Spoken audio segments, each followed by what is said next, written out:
recording. Today's topic is very exciting and educational, especially about what's currently happening today, the international situation with the UK and when it comes to defense and all of that. So we're going to be talking about UK military, the defense, and the current situation.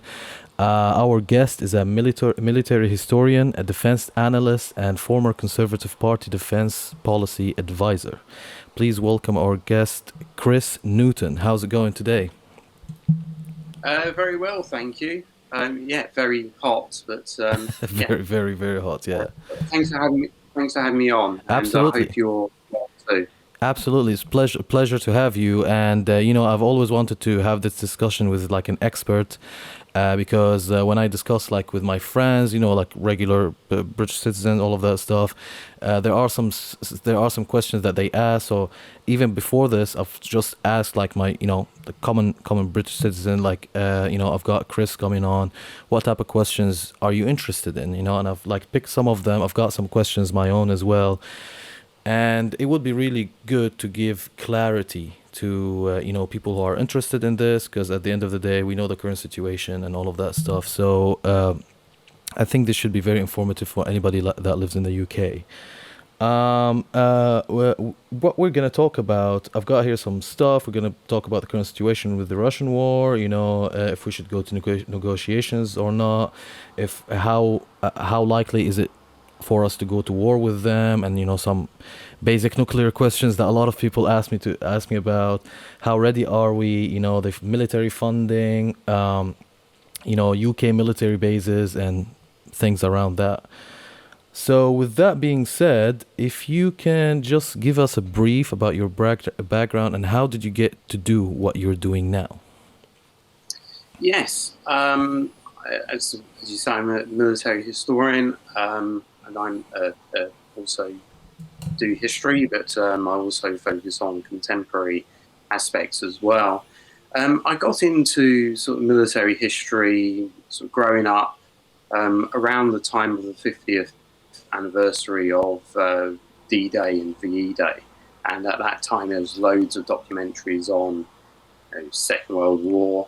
Then after that, a lot of history documentaries at that time tended to be military history documentaries. So you had things like Richard Holmes's War Walks and things like that. And I just got really interested in all that and studied it at university. And I've been lucky enough to be involved in defence or aspects of defence and military history throughout my working life. As you say, I was a Conservative advisor on defence, but I've also done a PhD on the First World War, or an aspect of the First World War. Wow. Barris, and I'm continuing with that currently with a book on 20th century warfare that I'm writing. So you're writing a book right now about that? Yeah. Oh, fantastic! Yeah. Fantastic. Okay, you do you think you're gonna finish it soon? Is it still in progress? It's in progress. It's still in progress. Okay, looking forward to read that. What is it about again? What you're writing about? It's a book on 20th century warfare, and hopefully at some point my PhD will be published as well. Absolutely. But this is still a fair bit into the future. Well, good luck with that. And when it comes out, give us a shout. Probably have you back on, and we can talk about it, talk about the book and points inside the book. But yeah, definitely looking forward to it. Thank you for the intro. What's going on with Russia is a little bit vague, because a lot of people are asking a lot of questions. So just to give people a general knowledge, what is the current situation with Russia right now? Are there any updates, or if you can describe what's going on, like from your eyes, how would you define the situation with Russia right now? What do you think is going on exactly right now? In terms of the war. Yes. Yeah. In terms of what I'll start with the Battle of the Donbass, Mm. which is what we're focusing on. I mean, obviously the first part of the war, you had the regime change attempt and the attempt to take Kyiv and various kind of key cities in the north, which wasn't successful. So the Russians are now focusing most of their effort on the Donbass, Mm. and in say in sort of June, roughly the month. So the months kind of come together now. But in June, early July, the Russians were able to use their key strengths in terms of artillery Okay. to take two relatively smallish cities. So they took Severodonetsk and Lysychansk. Mm-hmm. And at that time, despite the initial success of the Ukrainians, the Russians really, did put the Ukrainians under some pressure. It has to be said that also earlier the Russians also took Mariupol. Mm. But the Russians took these. These are not particularly strategic. Well, Mariupol is more so, but Severodonetsk and Lysychansk are not really strategically significant, and yet the Russians invested a lot of effort and sustained a lot of casualties in taking these cities. So at the moment they're trying to exploit the capture of that area, and they're trying to make further advances towards Mm. Bakhmut and Siversk. And however, within the last few weeks, the big development has been the arrival of Western long-range artillery, HIMARS, or high mobility artillery systems, US systems, and other systems which Western countries have provided the Ukrainians. And this looks like this is changing the situation and changing the fortunes for the Ukrainians, because they're able to use these systems to target Russian logistics. So they're targeting Russian ammunition dumps, ammunition depots, they're targeting Russian command centers and so forth. And this is preventing Russia from using its key its key strength in terms of artillery. Then they're not able to bring up artillery ammunition in the way in which they were during the battles of the Donbass in, say, Severodonetsk, Popasna, and so forth. So we don't know what this will lead to, but certainly things are looking quite promising for the Ukrainians and quite precarious for the Russians. The other big development is that the Ukrainians have launched some kind of counter-offensive in the south, in northern Kherson Oblast and surrounding areas. And it seems information, we don't really have much information about this, but it seems that they're inching towards Kherson city, which is the city in the south which the Russians initially captured in the early stage of the war. So again, we'll see what this counter-offensive brings. But in terms of the overall kind of character of the war at the moment, it's characterized by attritional warfare, slogging matches, and very slow advances on both sides. This is not a war of rapid maneuver and World War II style encirclements. The advances are very slow, and both sides are sustaining a lot of casualties as well. Right, right. But Russia is certainly is in a difficult situation at the moment. It's lost a lot of men, and it's struggling to mobilise more manpower and reinforcement. So we don't. These things are hard to predict in the future, but that's the situation at the moment. Fantastic. Okay, so basically, this ties into a question that is probably being confused because of how the media is turning eye to right now, because obviously we've got the election and all of the Rishi Liz type of thing.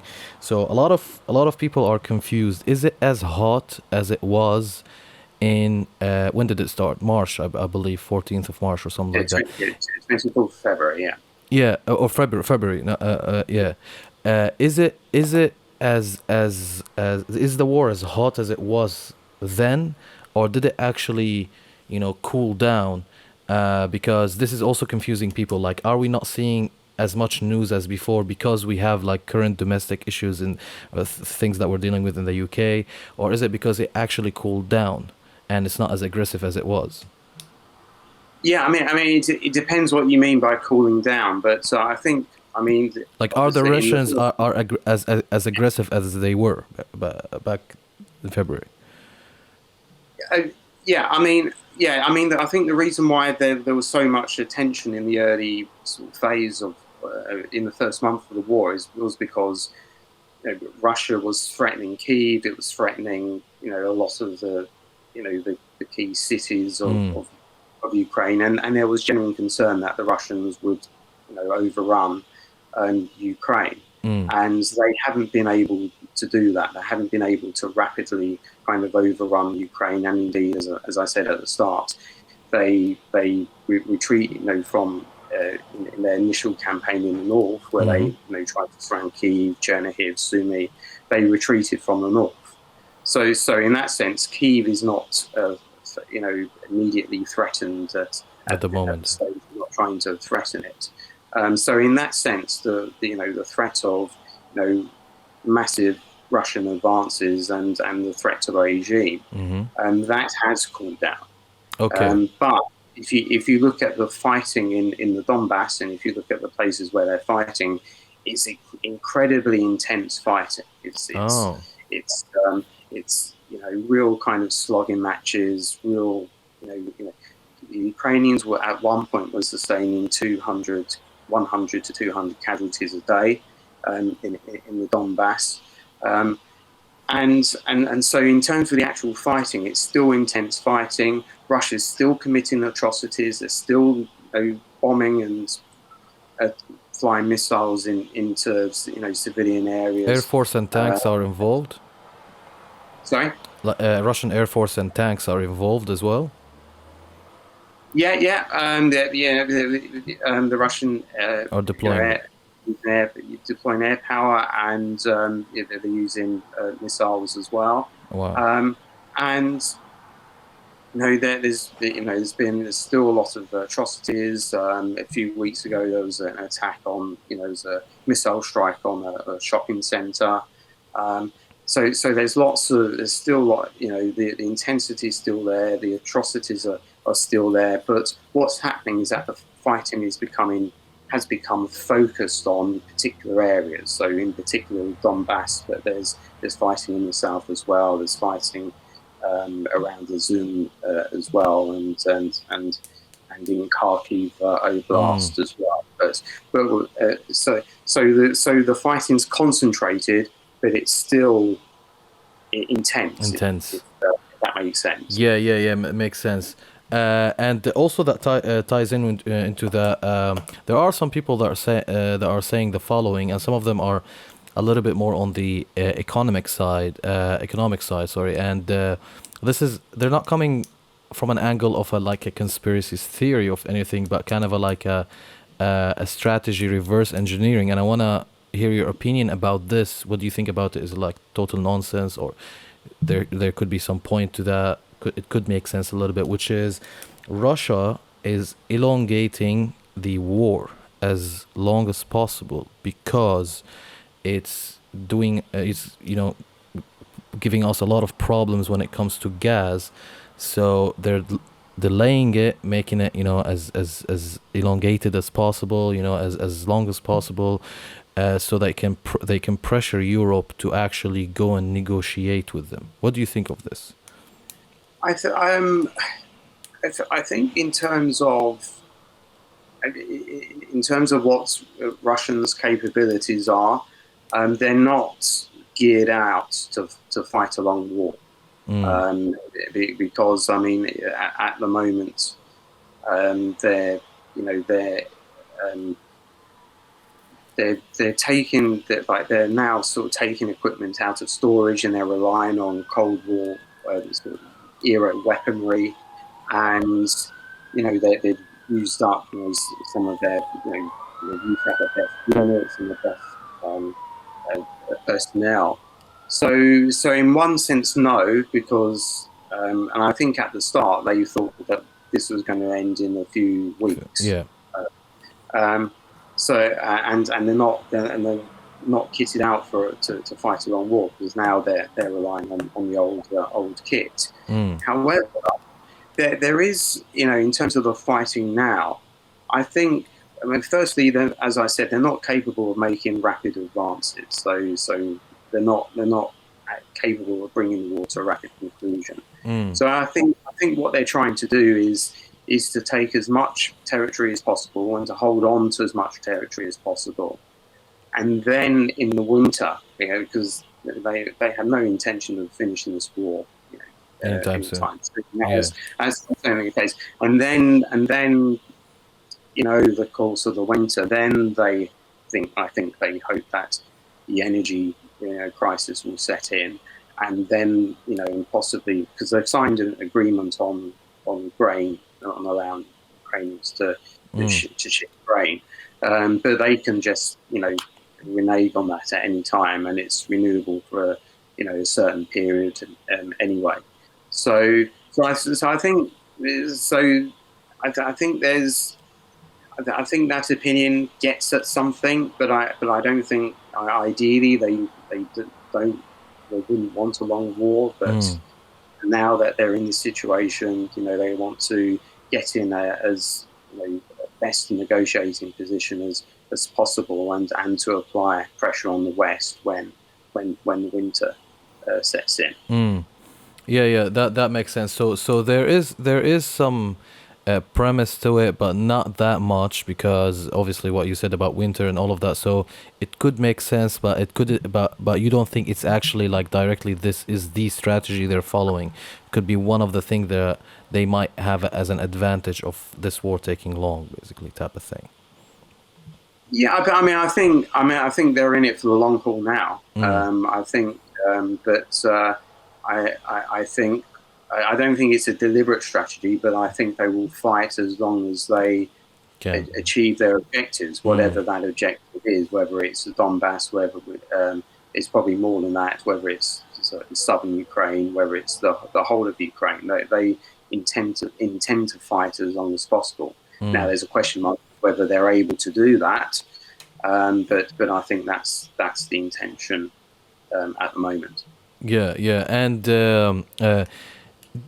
I think, and I'm not sure. Correct me if I'm wrong. I think from what I understood is that they've got some demands that maybe if you meet them, they might back up. I'm not sure if that was the case or not. But do you think we should negotiate with them? Because I've heard some U.S. politicians that, especially on the Republican side, that want to do this step, are for this step, and there are a lot of people in the UK are for the step, like, let's negotiate, this is not our war, all of that type of stuff. I know this might upset some people, but I'm just saying what people are thinking. I mean, we on this podcast we listen to all opinions and then we make up our mind. So there are people that are saying that this is not our war, we should go and negotiate with Putin, not obviously give him all of the demand, but go into a process of negotiation and all of that stuff. Maybe this, maybe we'll get something. What do you think of that premise? Do you agree? You don't disagree? What do you think? Why do you think people are saying that? If you can elaborate on that thinking. Yeah, in terms of my response to that, I think it's my own personal opinion is that I don't think that we should, or the Ukrainians should, negotiate a settlement which sends a signal to Putin and Xi and any other would-be aggressor that aggression pays. I think that would send that would be extremely detrimental to international order, and it will just simply, the dictators will simply, learn from that ultimately aggression pays, and the West is weak, and they'll be able to, to get whatever territory It's like designs. when you don't stand up to a bully or something like that. Yeah, yeah. But I would say that the ultimate decision has to rest with the Ukrainians, because it's their country, and it's up to them if and they clearly want to fight on, because it's their country. They want to they want to fight, and at the moment they're in a good position, or a promising position. Okay, that's They have fantastic. potential.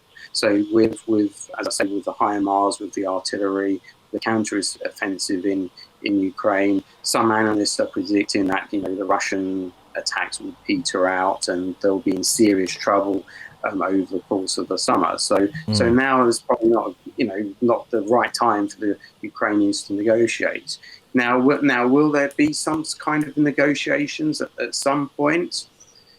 Now the outcome of this war is very difficult to tell. It's certainly a tall order to expect the Ukrainians to push the Russians out of Ukrainian territory completely.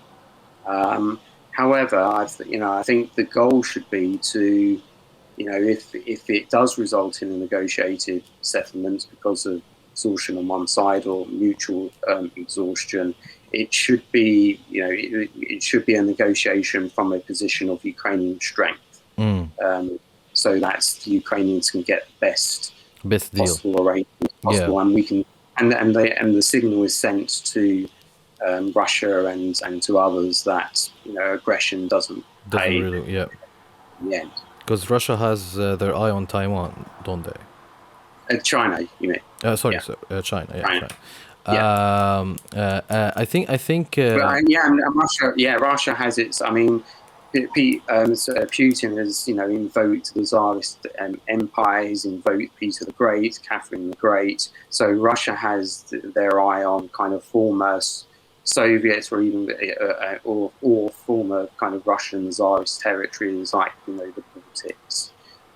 So that's a potential sort of target as well. So the Russians, if the Russians are successful in Ukraine, this is the other point. They're probably not going to stop at Ukraine. They want to take other, what they consider to be former Russian imperial territory as well. Exactly. And of course, the Baltic states are members of NATO, and that would bring NATO and that would bring Britain into a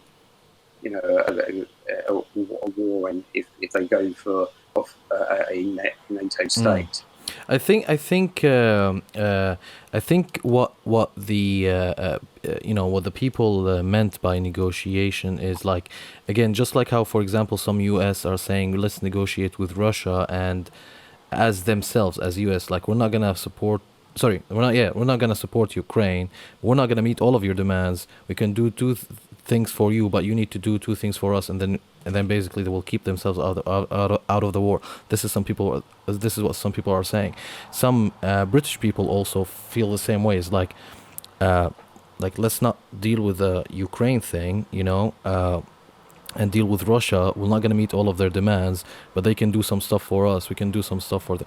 What's your position on this? I know it's very sensitive and all of that stuff, but I'm really interested. What do you think about this? Why should we keep supporting them, or why shouldn't we? Which one do you stand, and why? Yeah, I mean, I go back to my kind of previous point about what kind of message it would send to Russia. Would Russia accept a compromise, given that it says that politicians and the media keep saying that Ukraine is part of Russia. Ukraine isn't a country. It's always been part of Russia. It's Russian land. The Kharkiv occupation authorities, I think, said a few weeks ago that Kharkiv is an alien part of Russia, inalienable part of Russia. Yeah. So can we trust Russia to keep its word in any kind of compromise? And does Russia really want to compromise? Is the question I would ask for that. So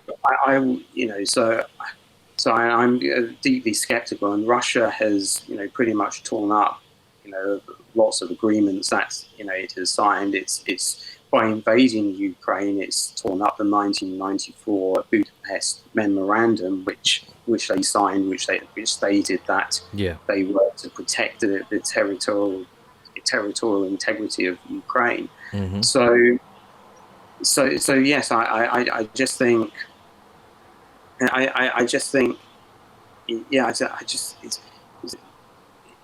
where's the compromise here? How can you really compromise with a country with that believes that Ukraine has always been part of Russia? Yeah. That's it, So and then I add again, sending signals, sending messages, and when if Russia gets a slice of, they've done this before. They've signed like Minsk 1, Minsk 2, and despite those agreements, they've invaded Ukraine again. Yeah. So, and again, we will have another agreement, and it will give Russia a breathing space because they need breathing space because they've just smashed up their armed forces. So they'll use this period to rebuild their armed forces, and then they'll just do it again. They'll just invade Ukraine or invade somewhere else. And expand their territory. So I know you probably kind of answered this following question, but again, this is a very popular question that people are asking. How likely is it that we will go to an actual war with Russia, and will they use nuclear power? Or to when do you think, like, what extreme would it have to get to for them to do that? Yeah, in terms of the first question, how likely is it? Well, I mean, at the moment, the West certainly doesn't want to go into a war, and will do everything short of going into a war. But there's no appetite for war among Western liberal democracies, so that makes it less likely. Russia has its hands full with Ukraine, and doesn't. Would be mad to take on additional military commitments, let alone NATO and the United States and the military power of that. So in that sense, both sides have have an interest not to engage in a war. The one thing, although Putin has done, has broken a lot of agreements and has broken every rule under the book. The one thing he has done is that he has so far not gone beyond our stated pre-war red line, which is if you go into the Baltics or NATO territory, then we'll respond. And Putin hasn't done that, so there's evidence there that he is potentially deterred in terms of the most extreme elements, i.e. potential and nuclear war. But you can't rule it out, especially with Putin, someone who's a serial norm violator, who's committed loads of atrocities, whose army has been shelling like nuclear power plants.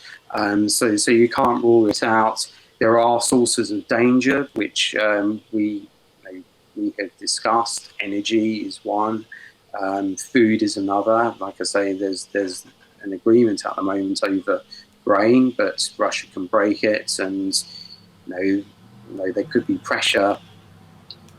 There could be pressure among the West to do something if the food and energy situation becomes is worsened, then really kind of the people are really suffering. That's my main escalatory concern at the moment is that. So what should we do? What should we do if this happened? How should we respond? If he actually if this caused us to basically not have gas or whatever, or not have gas, but just low stock on multiple things. I mean, firstly, we should sort of build up our own resilience in these things, and try and get be less dependent on Russian energy is, Mm. and that's something that I've been talking about for years. And I was involved in writing a speech, or I was involved in putting together a speech in 2006 Mm. with the Conservative Defence Team, where we talked about energy security and Russia, and which nobody listened to, and Mm. everybody thought we were crazy to do that, to say something like that. Yet here we are. Here we are. So we need to build up our own resilience, but we should try every kind of diplomatic lever that we Mm. can before going in. That there are proposals about trying to break the blockade in some kind or other, whether it's through unmarked ships or whatever. But those are potential. Sorry about that. Those That's are okay. potential. Those are potential kind of options. Mm. But at the moment, thank God, we have this agreement. But Yeah. Do you think any of it's the something we need to discuss, certainly, as as populations, and yeah. what we do in that kind of Do scenario. you think any of the candidates are looking into that, or because I can't remember I've heard anybody talking about that during the debates and things like Yeah, that. I do remember that Liz Truss in the debate was asked this question, and she said, categorically that there should be no military intervention whatsoever on the part of Britain, Mm. and I think Sunak agreed with that. I mean, So they have ruled out any kind of attempts to lift the blockade, any blockade in that kind of yeah. scenario. So I think they have thought about this, and they have been asked about it. I mean, regarding taking a further step into being less dependent on Russia, do you when it comes to gas and energy, did you hear any of these two talking about that in their plan, like forecasting that this is what it's something that they're interested in doing? I can't remember. I can't remember. I can't remember specifically whether they said anything about Mm. it, but I'm Because sure I they. think this is one of the very first steps I will do. Like if they want to have a like successful Brexit and stuff, it's all about independence, right? So they should start becoming independent. What I want to move more toward the actual UK situation rather than the war. So what's the current military funding looking like? Is it going up or down? The same questions goes for military numbers, and I've got here some stuff to show. So let me just share the screen quickly. Okay. Right. So in 2021, right, British Army to be cut to 500,000 troops by 2025, which is like what, 3 years from now. However, Yeah. in 2022, Britain is to boost defense spending to 2.5% of the GDP by end of the decade. So I can see like they had a different opinion about that. And then when it comes to the statistics, right now we are 148,000 personnel, right? So here they were planning to cut it almost in half, right? What do you think the thinking was there, and do you think this changed? And what's your opinion about this in general? Good, bad? What's going on? What's going on when it comes to our military funding, the numbers, decisions about that? Yeah, the army decision was taken in 2021, so obviously that's before the war, and essentially the thinking behind the 2021 integrated review is that they were moving sort of more towards a maritime-based strategy. This was going to be global Britain. The focus was going to be on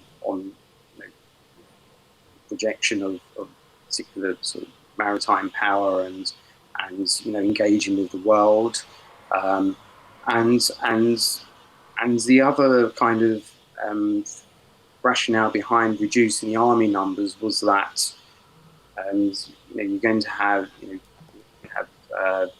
technological change. You're going to have drones, artificial intelligence, cyber warfare, and all of these things. All of these developments made having a big army kind of less relevant. So that's the rationale of reducing the number size. Plus, the British will have enough capability, Mm-hmm. have enough quality to offset the reduction in numbers.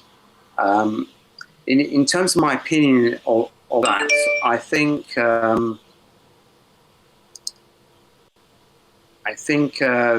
sorry about the noise, by the way. I had no That's good. idea how to turn it off.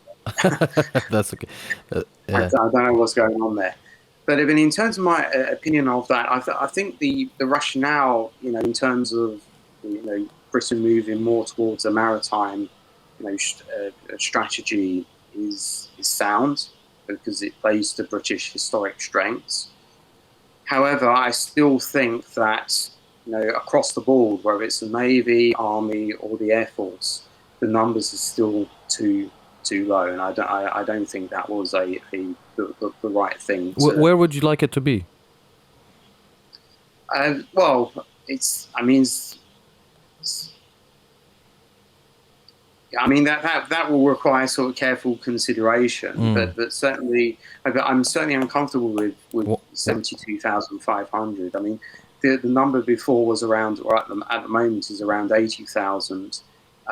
It was not that long ago. At the beginning of the coalition government, it was around kind of 90 to 100,000. So I Mm. think let's get it. It's probably up to that level. Right. So But what were I they do agree. what were they talking about in the what do you call it here um when they said 148 and the number of personnel in thousand, so 148,000. So are they talking about different thing here because you're saying 80 and 90?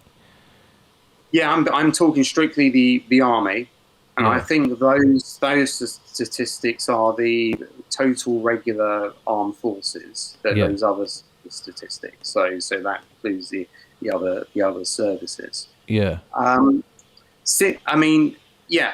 So, and since then, in terms of explaining the spending numbers, of course, since the integrated review, they obviously they just published this review on on the eve of this war, and of course that has changed everything. The war has changed everything, and Mm. there has been Ben Wallace, the Defence Secretary, has been sort of trying to get Boris to increase defence spending, and we just had a NATO summit. It was a big NATO summit in Madrid in late May, I think it was, Mm-hmm. and that's where those announcements kind of came from. It's a recognition that the situation has changed, therefore we need to increase defence spending as a proportion of GDP. Um, they haven't made any decision about whether to halt any of the actual cuts in capabilities, but Boris has announced that that increase in spending, and indeed Liz Truss has announced that she would take that figure to 3% of GDP by 2030. Mm. So there's There is thinking there's going about to that. be even more. There's thinking that this war and the twin threats from Russia and China is going to it require even bigger levels of defence spending Mm-hmm. than even what has been announced a couple of months ago.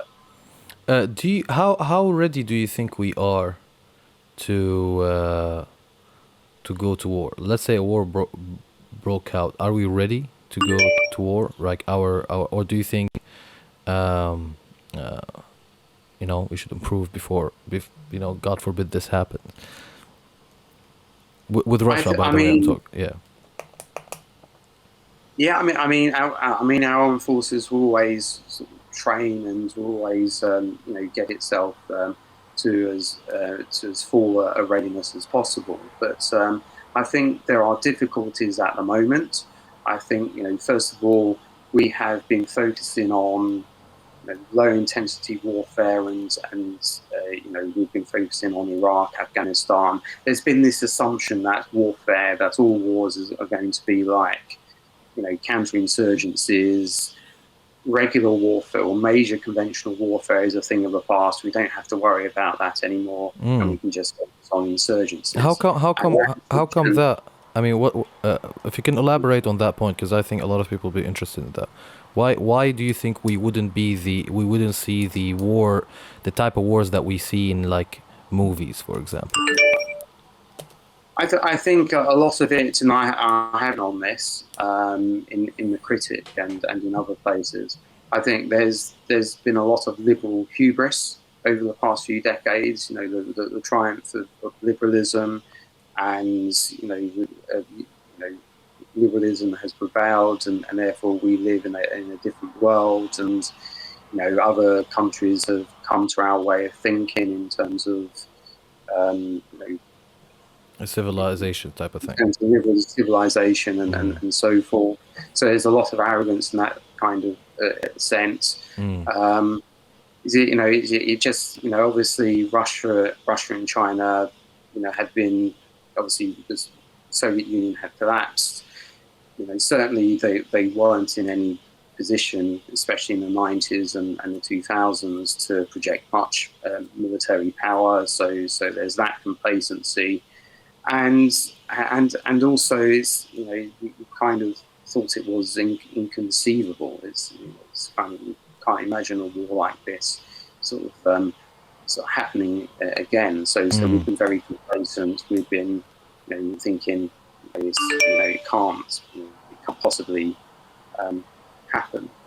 And that's that is and also I don't think we wanted to confront that fact as well, and it fits in nicely with reducing spending on defence as well. If you don't think that you're going to fight a conventional war, we don't have to spend that much on defence. So it was convenient from an economic point of view as well, and that thinking has turned out to be, has not turned out to be right. To be right, you shouldn't let your guard down.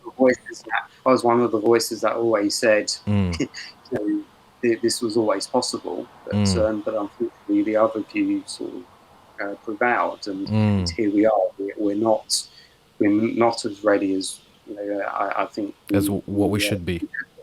Yeah, 100%. Talking about that, I want to bring another thing up. So basically, the U.S. have roughly, from a quick Google search, have roughly about 750 military bases around the world, right? It says here that the UK have 140. Do you think, so that they're in these areas? This is from Wikipedia. This is where the UK military bases are. So do you think we should follow the steps of the US and increase military bases? Do you think this is of any significance into this? Do you think no, we should decrease them? And what's your opinion about like military bases in general? Yeah, I mean, one of the reasons for the reduction in numbers is that especially during the 1960s and 70s, there was a move to withdraw a British presence from east of Suez, and the focus should be on the Soviet Union and so forth, and therefore the British during that kind of late Cold War period sort of retrenched from its kind of historic kind of global strategy to a more European sort of continental focus strategy. Of course, that changed. That changed with firstly the Falklands War, and then in the 1990s with the end of the Cold War, where we wanted to have more of a global focus again and started to emphasize expeditionary operations. As I said earlier, that the integrated review was right to emphasize a global approach, a maritime approach, and I believe that we should restore connections with nations across the world, including, and if that that could involve as well, increasing military bases in that part of the world in the Indo-Pacific area as well. So as part of that engagement, if we're going to engage with that part of the world, we'll need more bases. That process has already sort of started with established bases in places like Oman and places like that. So I would agree in terms of a global focus. There's quite a lot with our allies kind of sharing of basing and resources and so forth. So I would have to look in more detail about what is required, but certainly there should be more of a global British presence, not least because we import 60%. So we only produce 60% of our food that we need. We import 38% of our energy. We're reliant on undersea cables for our overseas communications, and therefore we are dependent on keeping those sea lines of communications open and engaging with the world. So we need that global approach, so that our society can function. Yeah. Let alone to secure our interests. So I take it that you're for the increase, and if we're currently at 145, what number do you think is ideal for it? Do you think it should be as high as 750 like the US, or is it just a double would be enough? Like what do you think would be the ideal number? I mean, the US is a far bigger armed forces, much bigger than our armed forces. So we don't need to compare, to have that level. I wouldn't want to put a number on it. It depends on what our requirements are, what arrangements we can make with our allies, and so forth. But if there is a need to sustain our global footprint for more bases, as I say, particularly in the Indo-Pacific area, then it should be looked at. But of course, it costs money. It places pressure on the defence budget, and there are other things that need to be spent in terms of defence as well. So, and that's one of the reasons why the basis has been reduced as well. Is a way of saving money, cutting down. You need to spend on other things. Yeah, no, makes sense. Especially, I think when it comes to times like this, I think somebody should be aware of like increasing them. Again, as you said, the number is not really clear but they should have like a strategic discussion about it and see what it is. I don't think they should cut the funding on military, because I think that's form of what would you call it, not being complacent, but kind of like when you're taking it easy, or I forgot the word for it, but when you let your guard down, basically, type of thing. Yeah, I think that's exactly what. Yeah, and this is where you make a mistake. This is by the way, mistake in business, mistake in like many things. When you let your guard down and you underestimate the situation, I think there should be more focus, or always focus on military bases, forces, all of that. I'm not saying for them to go overboard, especially now we've got inflation and stuff. They need to have a better economic strategy, but when it comes to like keeping your guard down, because the current situation, it's not always like the current situation. You need to prepare for the worst case scenario, and that's just exactly what happened in 2022, right? Hopefully we're not in the worst case scenario, But I mean, last year we didn't think we're gonna be talking to Russia, and so at least we weren't thinking that some of the public are asking themselves, are we gonna go to war with Russia? I mean, that question wasn't there last year, right? Um, yeah. Do you think Brexit is good for military and defense? What do you think the pros and the cons are? And especially about the thing that we've done with Australia and US, that kind of deal, that UK, Australia, US type of thing. Yeah, I mean, overall, I think that, Brexit is a positive thing. As I said, it's Brexit takes us to a strategic tradition which is about engagement with the wider world and not just Europe. Europe. Mm. Um, it takes us because the debate about British strategy has always been: do we focus on the continent or do we focus on maritime and the world? And Brexit, takes us back to a strategic tradition of global engagement, and we've got the assets to do it as well. We've got we've got the two aircraft carriers, and yes, and hopefully with things like AUKUS, that will be an indication of things to come, where we're engaging with allies in the Pacific as well as in Europe. I think yes, Brexit has created tensions with our European allies. However, I think our willingness to support Ukraine, and our willingness also to support the Baltics and to be involved in NATO, illustrates that we are still committed to the defence of Europe, and shows that Brexit doesn't make a difference to whether whether we take European defence seriously or not.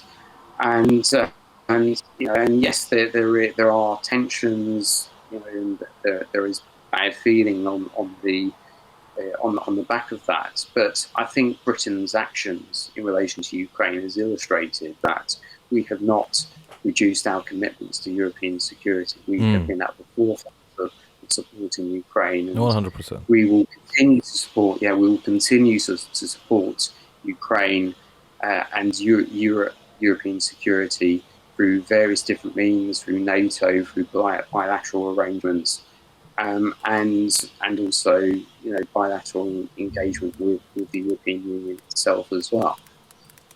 Yeah, yeah, fantastic. I think what you said is true. I think we've definitely demonstrated that even though we've Brexited, as you said, we still keeping an eye out on our allies as European countries and all of that, and what we've done with Ukraine really demonstrates that. So and also, as you said, it gives us kind of like an independence to do military deals and all of that stuff with other countries, which is gonna bring me probably to my very last question: is what do you think of the AUK-US alliance?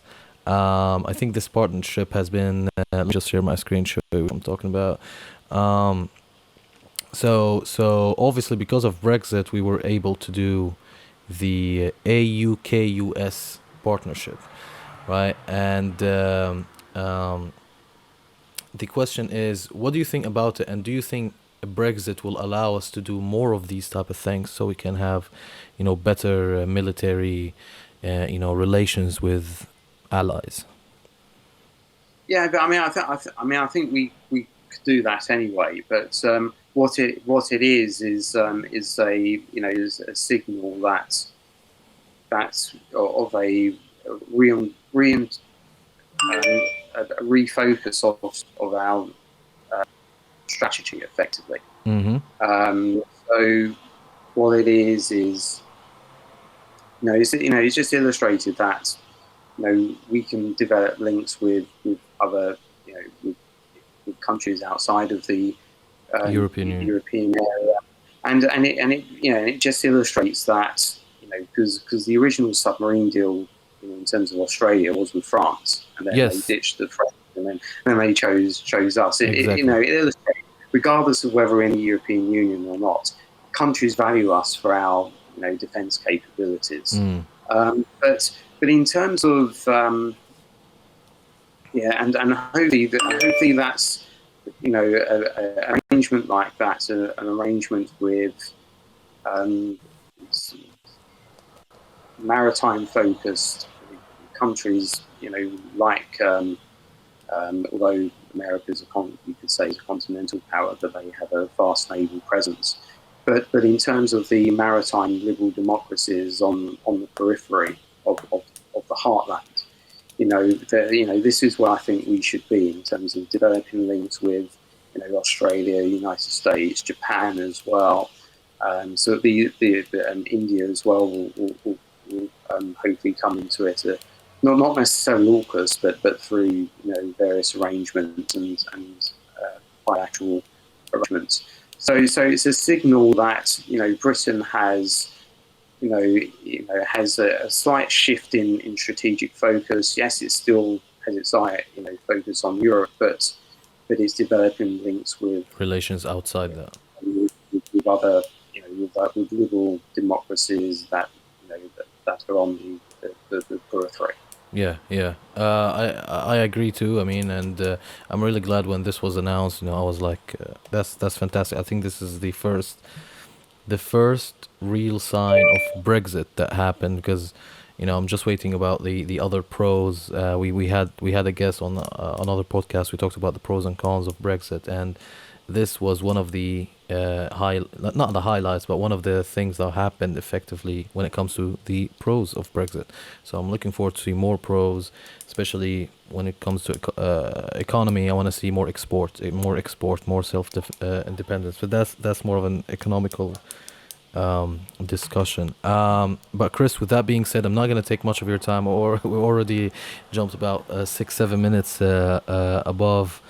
This was a great conversation. It was very informative. I think most of the questions and the topics we discussed are things that everyday people, in England, or in the entire UK, they're thinking about. They're talking about. And I'm glad that we've addressed all of that.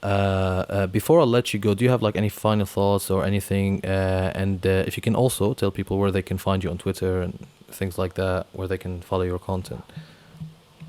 Yeah. I'd just like to say that defence is absolutely fundamental, right? So nothing else can happen without a safe, secure society, whether it's from external threats or from internal threats. But as I said earlier,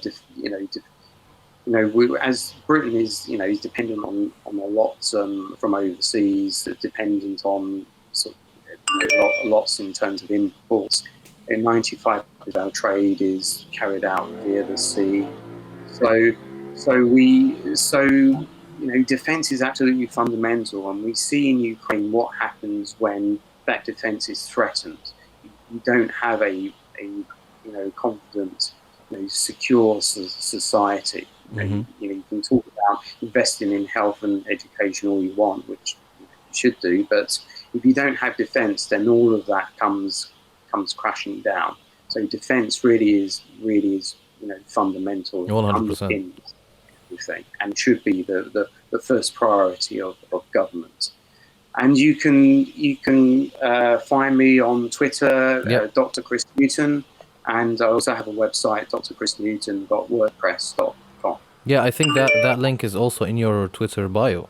I think I've seen that Yeah. link in your Twitter bio. So, just in case people wanna quick access, go to Twitter, follow Chris, check out his site, and I'll be really happy, to bring you again. What we're doing right now is just we're bringing a lot of guests from different sides of politics, economy, and obviously this is also like a business podcast, so we have some business people coming on as well. But what our next step is to try to do roundtables, 3-4 people. We've got some MPs booked, maybe some NATO people as well. So it'll be really good, to have a discussion like this. And please let me know when you launch the book. I want to give it a read. and we can also have another conversation just like this, just about the points you talked about in the book. But really looking forward to that. With that being said, I don't want to take much of your time. This was very productive. Thank you so much for taking the time coming on, and I hope we can chat soon. Yeah, no, thanks for the invite again, and I really enjoyed this conversation, and yeah, it'll be really good to talk again soon. Absolutely, absolutely. With that being said, thank you. Cheers, and I hope you enjoy your day. You as well. Thank Cheers. you.